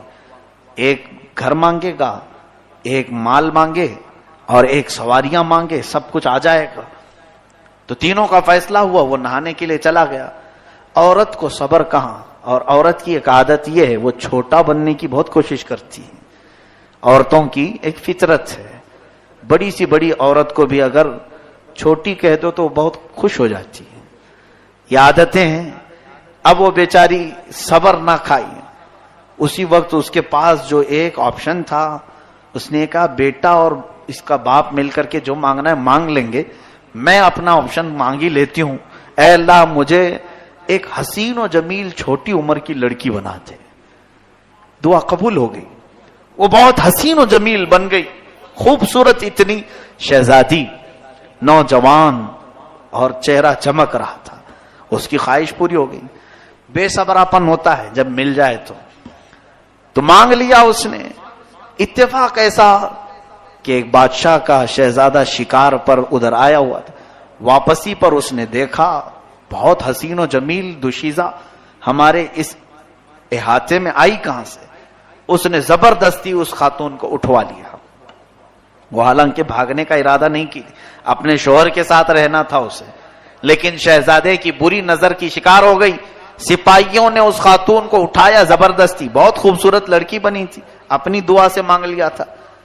تو شہزادے نے اسے گھوڑے کے پیچھے باندھ دیا اور اپنے محل کی طرف لے چلا. ادھر بیچارہ شوہر نہا کر کے واپس آیا. پوچھا بیٹے سے, اماں کہاں گئی؟ کہا اس نے دعا کر لی تھی خوبصورت بن جاؤں, وہ بن گئی. اور ایک کوئی بادشاہ کا ہموار, کوئی اس کا کوئی سپاہی رہا ہوگا, شہزادہ رہا ہوگا, وہ اماں کو اٹھا کے لے گیا ہے. اس کو بڑا غصہ آیا. اس نے دھوکہ کیا میرے ساتھ. میری بیوی ہو کر وفادار ہونا چاہیے تھا اسے. خوبصورت کیا بن گئی, یہ بادشاہ کے ساتھ چلی گئی. تو اس نے آؤ دیکھا نہ تاؤ, اپنے پاس جو تھا آپشن ایک دعا کا, غصے میں آ کر کے اس نے کہا مجھے مولا تو نے جو دعا کا ایک آپشن دیا, میں اس آپشن میں یہ کہتا ہوں کہ اسے خنزیر کا بچہ بنا دے. اس عورت میری بیوی کو خنزیر کا منہ دے دے بس, اور کچھ نہیں مانگنا ہے مجھے. غصہ اتنا تھا. اس کی بھی دعا قبول ہو گئی, کیونکہ رب تعالیٰ کی طرف سے حکم یہ ہوا تھا کہ ایک بار مانگو, جو بھی ہے وہ مل جائے گا. اور اس نے جیسے مانگا, وہ خاتون ابھی محل پہنچی نہیں تھی, شہزادے کے پیچھے جو بیٹھی تھی اس کا چہرہ خنزیر کا ہو گیا.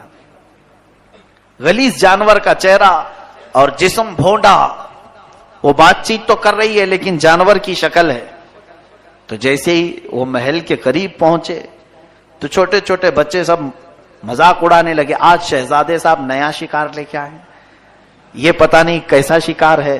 شکل نیچے کی انسان کی, اوپر کا چہرہ خنزیر کا ہے. تو بعد میں اس کو دیکھ کر بڑا افسوس ہوا کہ یہ کیسے ہو گیا. تو مارتے ہوئے اس عورت کو وہاں سے محل کے پاس سے بھگا دیا کہ نکل جاؤ. وہ روتے روتے وہاں سے پھر اپنے اس علاقے پر آئی, اپنے شوہر سے معافی طلب کرنے لگی, کہنے لگی میرے اس میں قصور نہیں تھا, اس ظالم نے مجھ پر بری نظر ڈالی, اٹھا کر لے گیا. شوہر نے بہرحال معاف کر دیا, ٹھیک ہے بھٹکا ہوا جو بھی واپس آ جائے, معاف کرنا چاہیے, میری بیوی. اب کیا ہے, بچے کے پاس ایک دعا کا آپشن تھا. اس سے کہا کہ بیٹا اب کچھ اور نہ مانگو, اتنا کہو اماں جیسے پہلے تھی ویسے ہو جائے. اس نے مانگ لیا, اے اللہ میری ماں پہلے جیسے شکل میں تھی ویسی بنا دے. اللہ نے اس کی دعا بھی قبول کر لی, اس کی ماں صحیح ہو گئی. اب وہ جیسے تھے ویسے ہی رہ گئے. حضرت موسیٰ علیہ السلام کا گزر واپس پھر وہاں سے ہوا. حضرت موسیٰ نے پوچھا کیا کیا مانگا تم لوگوں نے؟ محل مانگا ہوگا, سواری مانگی. کہا نہیں, کہاں مانگتے, بے صبر پن نے یہ خوبصورت بننے کے چکر میں چلی گئی اور میں نے بددعا کر دیا اسی پر, وہ بھی قبول ہوئی. بعد میں پھر صحیح کرنے کے لیے بچے کی دعا کام آئی. حضرت موسیٰ علیہ السلام سے رب نے فرمایا, اے موسیٰ کیا میں نے تم سے یہ نہیں کہا تھا کہ یہ جتنا ان کے حق میں ہے اتنا ہی بہتر ہے. رب تعالیٰ نے جن کے لیے جو مقدر رکھا ہے گھوم پھر کر کے وہیں آؤ گے, کچھ لوگ راتوں رات کروڑپتی بننے کے ایسے ہی خواب دیکھتے ہیں کہ ایسے ہی ابھی میں یہاں سے نکلا ہوں ابھی کروڑپتی بن جاؤں گا، پھر وہ کب روڑپتی بنتا ہے یہ بھی نہیں معلوم ہوتا۔ اسی لیے ان تمام معاملات میں اللہ تبارک و تعالیٰ کے رزاق ہونے پر یقین رکھو، بس ہمارے مقدر میں اس نے جو دیا ہے اس میں حرص و طمع و لالچ دو چیزوں کی عادت ڈالیں۔ پہلی چیز جو ملا ہے اس پر شکر کرنا، اور اگر کسی چیز کی کمی ہے تو بندوں سے شکایت نہیں، رب کی بارگاہ میں دعا کرو۔ یہ دو عادتیں کسی انسان کے اندر آ جائیں تو پھر دیکھیں رب تعالیٰ اسے کبھی کسی کے سامنے ہاتھ پھیلانے کی نوبت نہیں لائے گا، کبھی کسی کے سامنے مخلوق کے سامنے تم ہاتھ نہیں پھیلاؤ گے، کیونکہ جو تمہاری تکلیف ہے تمہیں عرض کرنا ہے مولا سے، اور جو مل گیا ہے اس کا شکر بجا لانا۔ یہ دونوں عادتیں ختم ہو گئیں۔ جس کے پاس آیا وہ کبھی شکر بجا نہیں لاتا۔ آج مجھے بتاؤ، میتوں پر قرآن پڑھنے والے اپنے گھروں میں تیجا 40ویں کے بعد پھر اپنے مردوں کو بھول جانے والے، موسم پر قرآن پڑھنے والے وہ بھی غموں کے، کب اپنی شادیوں میں قرآن پڑھاتے ہو؟ اپنے ولیموں میں کب قرآن پڑھاتے ہو؟ منگنی کی محفلوں میں کب قرآن خوانی ہوتی ہے؟ نہیں ہوتی ہے۔ اگر ہم کہیں کہ کیوں نہیں ہوئی قرآن خوانی تو تمہارا سوال یہ ہوگا کوئی غم کی محفل تھوڑی نہ، خوشی کی محفل۔ معاذ اللہ رب العالمین، یعنی خوشی کی محفل میں رب کو یاد نہ کرو، جب کسی کی موت ہو تب رب کو یاد کرو، وہ بھی ایک مدت کے لیے، بس 40 دن کے بعد پھر ختم کرو۔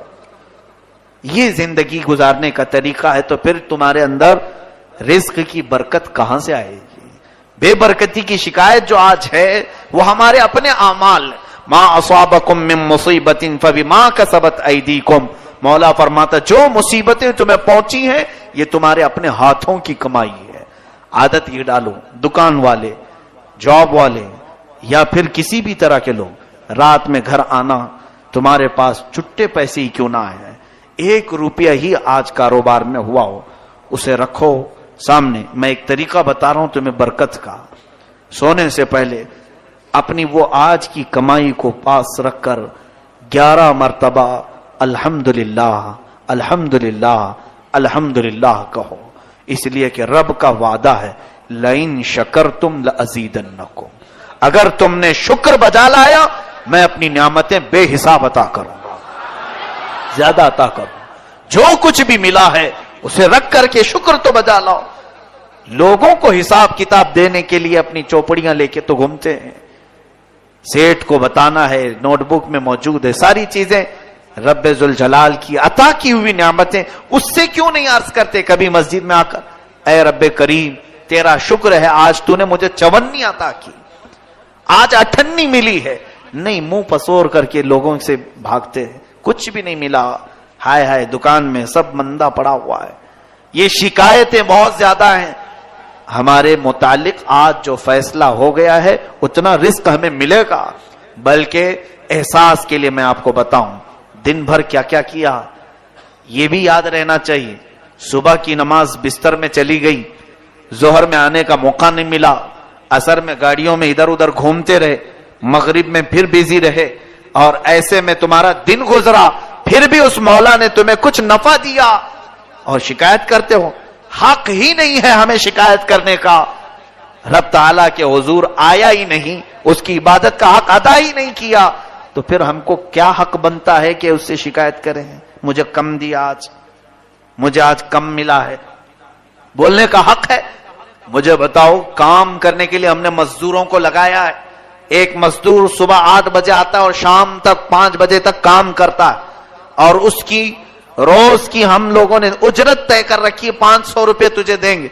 ایک مزدور آیا، آدھا گھنٹہ کام کیا، اور جب اجرت دی جا رہی تھی اس کو تو ہم نے 10 روپے دیے یا 100 روپے دیے، پھر یا 200 روپے دیے، تو 200 روپے لے کر کیا وہ آدھا گھنٹہ کام کرنے والا ہمیں منہ دکھانے کے قابل ہے؟ یا وہ پوچھے گا ہم سے سب کو 500 دیا مجھے کیوں نہیں دیے؟ اسے خود معلوم ہے کہ میں نے کام کیا ہی نہیں، مانگوں کیوں میں؟ پھر بھی سیٹ نے دے دیا آدھے گھنٹے کا، اچھی بات۔ یہ سچا مزدور یہی کر کے جائے گا، اور یہاں اکثر ہم جھوٹے مزدور نکلے، ہم نے رب تبارک و تعالیٰ کی عبادت کی ہی نہیں، پھر بھی وہ کھلایا پلایا اور بہترین زندگی دی، پھر بھی ہم اس سے پوچھتے ہیں کہ مجھے کم کیوں ملا، مجھے کم کیوں دیا جا رہا ہے؟ اگر رب تعالیٰ کی طرف سے یہ جواب آتا ہے بندے تو نے میری عبادت کہاں کی، جن مزدوروں کو میں نے عطا کیا ہے، بعض اولیاء وہ ہیں جنہوں نے نہ رات دیکھی نہ دن دیکھا، مولا کے حضور آ جاتے تھے تو ایسے ایسے مشائخ ہیں، اللہ اکبر۔ لکھنؤ میں ایک بزرگ حضرت مخدوم محمد شاہ مینا رضی اللہ تعالیٰ دیوار پر بیٹھ کر نماز پڑھتے تھے، دیوار پر، کھلی دیوار بہت اونچی، اس پر ایک ہی آدمی کھڑا ہو سکتا ہے، بیٹھ سکتا ہے، اس پر نماز پڑھتے تھے۔ کیوں جانتے ہیں آپ؟ رات بھر نماز کے لیے بیٹھتے تھے اور کبھی اونگ آتی تو نیچے گر جاتے تھے۔ کہتے ہیں کہ میری غفلت کی یہی سزا ہونی چاہیے کہ میں دیوار سے گر جاؤں، اس مولا سے میں ایک پلک جھپک کر کے غفلت میں آؤں۔ اور پھر کبھی کبھار زمین پر نماز پڑھتے تو آس پاس کانٹے بچھا کر کے رکھتے تھے کہ اگر نیند میں جھولے آئیں اور گروں تو کانٹوں پر گروں میں، اس لیے کہ رب سے غافل ہونے والے کی دنیا میں یہی سزا ہونی چاہیے۔ اپنے لیے حضرت مخدوم شاہ مینا رضی اللہ تعالیٰ عبادت کا یہ طریقہ اپنایا تھا، دیوار سے کئی مرتبہ گرے، اس کے بعد فرماتے ہیں ظاہر سی بات ہے گرنے کا ڈر ہوتا تھا تو نیند کیسے آئے گی؟ دیوار سے گرنے کا جسے ڈر ہو نیند آئے گی کیسے؟ کانٹوں پر اگر سر چڑھ جائے تو نیند کیسے آئے گی؟ یہ وہ اولیاء کاملین ہیں جنہوں نے رب کے حضور ایسی مزدوری کی، ایسی عبادت کی، تو کیا مولا اپنی شان کے مطابق انہیں نہیں عطا کرے گا؟ اور ہم ان کو دیکھتے ہیں، ان اولیاء کو تو نے بے حساب عطا کیا، اور ہمیں کیا؟ ہمیں رزق میں محتاجی کیوں آئی؟ ذرا کمپیئر تو کر کے دیکھو، وہ رات کی عبادتوں کے لیے اتنا اہتمام کرتے تھے، دیوار پر بیٹھ کر آس پاس کانٹے بچھا کر کہ گروں تو میں کانٹوں پہ گروں، اور یہاں ہماری تو فرض غائب ہے، ہمارے فرائض غائب ہیں، تو کیا ہمارا حق بنتا ہے؟ میں تو یہ کہتا ہوں کہ اگر وہ عدل کرنے پر آئے تو ہمیں وہ سال بھر بھی بھوکا رکھ سکتا ہے۔ سزا کے طور پر رب تبارک و تعالی ہماری اگر سانس بند کر دے کہ میری مفت میں تم ہوائیں استعمال کر رہے ہو، نماز نہیں پڑھتے، میں ہوائیں روک دوں گا، کیا کرو گے؟ کہاں سے لاؤ گے؟ اس کی ہوائیں ہیں، اس کی زمین، اس کا آسمان، اس کی کائنات ہے، ہم اس کی تمام چیزیں مفت میں استعمال کرتے ہیں۔ میرے عزیزو، رب ذوالجلال کی ذات پر یقین اور توکل ایسا ہو کہ رزق کے معاملے میں خاص طور پر میں آج عرض کر رہا ہوں، یہ شکایتیں بند کرو۔ اور رہی بات حلال کمانے کی، اس میں بعض لوگ یہ سوچ کر کے بیٹھے ہیں یہ میرے لائق راستہ نہیں، یہ میرے لائق راستہ نہیں، ہر ایک نے اپنا اپنا بنا کر کے رکھا ہے، میرے اسٹیٹس کے مطابق نہیں ہے، میرا اسٹینڈرڈ نہیں ہے۔ حلال کمائی، اگر ٹھیلے پر کھڑا ہو کر کے دن بھر کوئی اپنی روزی کماتا ہو تو وہ بھی افضل عبادت ہے، اس میں کہیں پر بھی شرمندگی کا احساس ہرگز نہیں آنا چاہیے۔ تجارت حلال ہو، سچ بول کر تجارت کرتا ہو، چاہے وہ کسی بھی چیز کی کرتا ہو، بس یہ کہ حرام کاری نہ کرتا ہو، وہ افضل عبادت میں ہے۔ فرمایا گیا نمازوں کے بعد سب سے افضل عبادت حلال روزی تلاش کرنا، حلال رزق کی تلاش کرنا۔ بہتوں کو آج جو خالی ہم دیکھ رہے ہیں، کیوں؟ کام نہیں ملتا ہے۔ کیا کام نہیں ملتا؟ بہت سارے کام ہیں، کرنا نہیں چاہتا۔ تمہارا بدن سستی اور کاہلی کا ایسا شکار ہے کہ تم خالی بیٹھنا تو پسند کرتے ہو۔ جیسے بعض لوگوں کو ہم نے یہ محاورہ مارتے ہوئے دیکھا، اور ڈینگے مارتے ہیں، شیر بھوکا تو رہ سکتا ہے، گھاس نہیں کھاتا، یہ ڈینگ مارنا ہوا، یہ غرور اور تکبر کے الفاظ ہوئے۔ ایسے میں نے سنا، تو پھر ٹھیک ہے، رب تعالیٰ تمہیں بھوکا ہی مار دے گا، یہاں پہ بھی بھوکے رہو، قیامت کے دن بھی بھوکے رہو۔ رسول کریم صلی اللہ تعالی علیہ وسلم کی بات یہ ہے، اللہ اکبر۔ ایک حدیث پاک میں نے پڑھا تھا، آنکھیں بھیگ گئی پہلی مرتبہ جب حدیث کو پڑھا۔ حضرت امام حسن اور امام حسین رضی اللہ تعالی بچپن میں بھوک سے رو رہے تھے۔ حضرت فاطمہ کے گھر سے آواز آئی، حضور آئے، پوچھا کہ بچے کیوں رو رہے؟ کہا بھوک سے رو رہے۔ حضور اکرم صلی اللہ علیہ وسلم فرماتے ہیں لاؤ ہم دونوں کو میں لے کر چلتا ہوں۔ کہا کہاں؟ فرماتے ہیں کہ کچھ مزدوری کروں گا اور کام کے پیسے مل جائیں تو میں ان بچوں کو کھلاؤں. مختار کل ہیں، کائنات کے آقا و مولا، صرف ہاتھ اٹھا دیں تو رب جنت سے کھانے اتارے.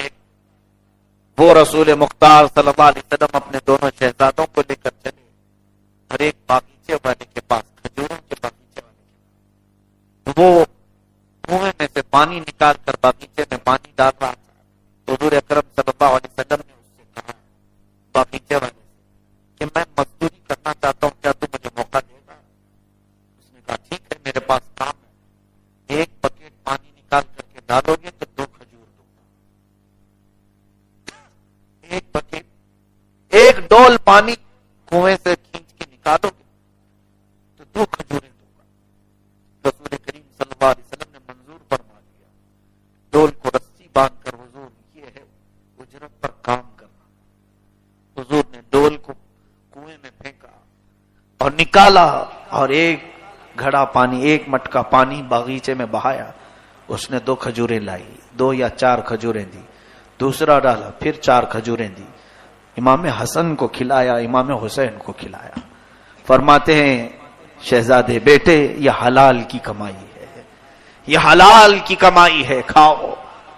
اور تیسرا ڈول حضور نے ڈالا تو رسی ٹوٹ گئی، ڈول اندر چلا گیا. تو وہ دیہاتی باغیچے کا مالک جو تھا وہ غصے میں آیا اور اس نے حضور کے چہرے پر مار دیا. میرے آقا صلی اللہ علیہ وسلم نے جواب میں کچھ نہیں کہا.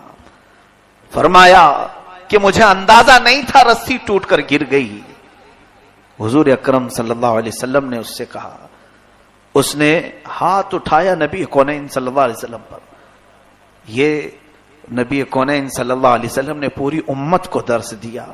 تم بیٹھ کر کے کھانا چاہتے ہو، اپنے گھر میں عیاشی کر کے کھانا چاہتے ہو، اور دونوں عالم کا مالک و مختار رسول ڈول کو کنویں میں ڈال کر اس کی بھی کمائی کھانے کو پسند فرمائے. حضور اکرم صلی اللہ علیہ وسلم پر جب اس نے ہاتھ لگایا، نبی کونین صلی اللہ علیہ وسلم نے جواب میں کچھ نہیں کہا. دونوں شہزادوں کو اٹھائے، 6 کھجوریں لے کر اپنے گھر واپس آئے. یہ مزدوری ہے. جب واپس آئے تو حدیث پاک پوری پڑھو، سنو. اس دیہاتی کو اچانک کچھ ایسی بات محسوس ہونے لگی. چہرے کی چمک ہی بتاتی تھی کہ کوئی عام آدمی نہیں ہے. حضور کے جانے کے بعد لوگوں کی چہل پہل شروع ہوئی. اس نے سن تو رکھا تھا کہ نبی کونین صلی اللہ علیہ وسلم مدینے میں دیکھا نہیں تھا کبھی. اس نے لوگوں سے پوچھا، ارے ذرا بتاؤ تو صحیح، آج میرے باغیچے میں ایک مزدور آیا تھا، میں نے اس کو ہاتھ مار دیا ہے، مجھے ایسا لگتا ہے کہیں وہ محمد تو نہیں ہے، محمد تو نہیں ہے. لوگوں سے پوچھا، لوگوں نے پوچھا بتا تو صحیح کیسے دکھتے تھے وہ؟ اس نے کہا بڑی بڑی آنکھیں ہیں، زلفیں گھنی ہیں، چہرے پر چاند کی جیسی چمک ہے، جسم میں خوشبو آ رہی تھی. عام مزدور میں ایسا ہوتا نہیں. کپڑے پر پیوند تو تھے لیکن چمک پیدا ہو رہی تھی. تو لوگوں نے کہا ہاں ہاں کوئی اور نہیں، تیرے باغیچے میں محمد ہی آئے تھے. رسول پاک صلی اللہ علیہ وسلم کی بات سنا تو اب وہ دیہاتی جو باغیچے کا مالک تھا بے اختیار رونے لگا. ہائے افسوس مجھ سے کیا ہو گیا، کیا ہو گیا. وہ ایمان والا نہیں تھا. پہلی بات یہ سن، یہ قلیوبی نے لکھا ہے اس حدیث کو پورا. وہ شام کے وقت رسول کریم صلی اللہ علیہ وسلم کے دربار میں حاضر ہوا. حضرت ابو بکر صدیق سے پوچھا محمد کہاں رہتے ہیں؟ وہ لے کر حجرے کے پاس آئے. اس کے ہاتھ چادر میں لپٹا ہوا خون میں تر تھا. اللہ کے نبی صلی اللہ علیہ وسلم کا دروازہ کھٹکھٹایا. حضور باہر آئے. آتے ہی اس نے پہچانا اور کہا کہ آج آپ میرے باغیچے میں آئے تھے، بتایا کیوں نہیں کہ آپ محمد تھے؟ حضور پاک صلی اللہ علیہ وسلم فرماتے ہیں کس لیے بتاؤں، میں تو حلال کمائی کے لیے آیا تھا، میں تو حلال مزدوری کے لیے آیا تھا، میں کس لیے بتاؤں؟ اچھا اب یہ تو بتا یہ تیرے ہاتھ پر خون کیسا؟ تو اس نے چادر ہٹا کر کے دکھائی. کہا کہ میں نے اس ہاتھ کو کاٹ دیا ہے، اب یہ ہاتھ مجھے چاہیے ہی نہیں جو محمد پر اٹھا تھا. وہ محبت کرنے والے لوگوں میں سے تھے. اس نے اپنے ہاتھ کو جڑ سے کاٹ دیا تھا اور لے کر کے حضور کے پاس آیا تھا. کہا کیا میرے اس گناہ کی مغفرت ہو سکتی ہے؟ اللہ کے نبی صلی اللہ علیہ وسلم نے اس کا ہاتھ اٹھایا, اس کے مونڈھے پر لگایا, اپنا لعاب پاک لگایا, فرماتے ہیں جیسا تھا ویسا ہو گیا. کہا جا ایمان لا, اللہ تیری مغفرت فرمائے گا. یہ میرے آقا کے کردار تمہارے سامنے رکھتا ہوں. رسول مختار صلی اللہ علیہ وسلم رزق کے لیے آج ہمارے نوجوانوں میں جو یہ سستی اور کاہلی آئی, میاں بعض لوگ حقارت سے دیکھتے ہیں کچھ لوگوں کو, روزی کمانے والوں کو. ٹھیلے پر کھڑا ہونے والا کوئی حقیر آدمی ہرگز حقارت سے مت دیکھو. بہت سارے صحابہ ایسے ہیں جو چٹائی بن کر کے اپنی روزی کماتے تھے, لوہے کو دن بھر مار کر آگ پہ تپا کر وہ اپنی روزی روٹی کمایا کرتے تھے. کئی صحابہ ایسے ہیں. چاہے آج ہمارے پاس کسی کو بھی حقارت سے نہ دیکھو, خواہ یہاں پر رکشہ چلاتا ہو, وہ حلال کمائی میں مصروف ہے. اگر وہ جھوٹ بول کر نہیں کرتا, صحیح طریقے سے اگر وہ چاہے وہ رکشہ ہی چلا رہا ہو, وہ حلال کمائی میں مصروف ہے. میں انہیں سلام پیش کرتا ہوں کہ الحمدللہ وہ عبادت میں مصروف ہے. اگر اس کی یہ نمازیں بھی صحیح ہو گئی اور وہ حلال کمائی بھی صحیح ہو گئی تو زندگی کا کیا کہنا. تو اس کے لیے اس نے پوری زندگی دین بنا لیا. عزیزان کرام وقار, رزق کے معاملات بڑے طویل ہیں, پھر کبھی عرض کروں گا. خلاصہ کلام یہ ہے, وہ مالک مختار خدا رب ذوالجلال جو چونٹیوں کو ان کے سوراخ میں رزق دیتا ہے, وہ اشرف المخلوقات کو کیا بھوکا چھوڑ دے گا؟ وہ اپنے ان بندوں کو ایسی آوارہ چھوڑ دے گا؟ تمہیں کھلائے گا, رزق ضرور دے گا, لیکن اس کی شکایتیں بندوں سے نہ کرو, دوسروں سے نہ بیان کرو. اپنے معاملات رب ذوالجلال کے حضور عرض کرو. یہاں رب تعالیٰ کے حضور آؤ اور سجدے میں گر کر اس سے جو باتیں کرنی ہے باتیں کرو. اس لیے کہ دنیا کا حال یہ ہے, اگر تم نے کسی کے سامنے جا کر کے کہا میری دکان کا دھندا بہت کم پڑا ہے, کہا اچھا ایسا ہے, سنا تو اس کے بعد تمہارے جاتے ہی 4 لوگوں میں مذاق اڑائے گا, دیکھا بہت ناچتا تھا, اس کی دکان بند ہو گئی, اس کا دھندا ایسا پڑا ہوا ہے. 4 لوگوں میں تمہارے عیب گنائے گا. اس کے ساتھ ایسا ہی ہونا چاہیے تھا. تم نے تو لوگوں کو بول کر کے اپنا ہمدرد نہیں اپنے خلاف کھڑا کیا. اور ادھر میرے مولا کا حال یہ ہے, رب ذوالجلال کے حضور جب بندہ جھکتا ہے, اپنی باتیں عرض کرتا ہے, رب تعالیٰ فرماتا ہے فرشتوں اس کے تمام عیبوں کو چھپا دو, کوئی اور بندہ مطلع نہ ہونے پائے. اس لیے کہ اس نے جو کچھ مجھے بیان کیا یہ میرے اور میرے بندے کے درمیان راز رہے گا. میں اس کا کوئی عیب دوسرے تک نہیں بیان کروں گا. یہ میرا خالق ہے, یہ میرا مالک ہے, اس کے سامنے عرض کرنے والی باتیں وہ دوسروں تک نہیں بتاتا. اور یہاں بندوں کا حال یہ ہے, کسی کے سامنے بھی بیان کرو تو چاہے وہ کوئی بھی ہو, وہ سب کو بیان کرے گا کہ فلاں کے حالات سنے, وہ مجھے آ کر کے کہہ رہا تھا ایسا ہے ویسا ہے. سب کی عادتیں یہی ہوئی ہیں. اس لیے سب سے بہتر طریقہ یہ ہے خلاق کائنات کے حضور حاضر ہو, رب ذوالجلال کی بارگاہ میں حاضر ہوں. اللہ تعالی ہمیں اس رات کی عبادتیں نصیب فرمائے.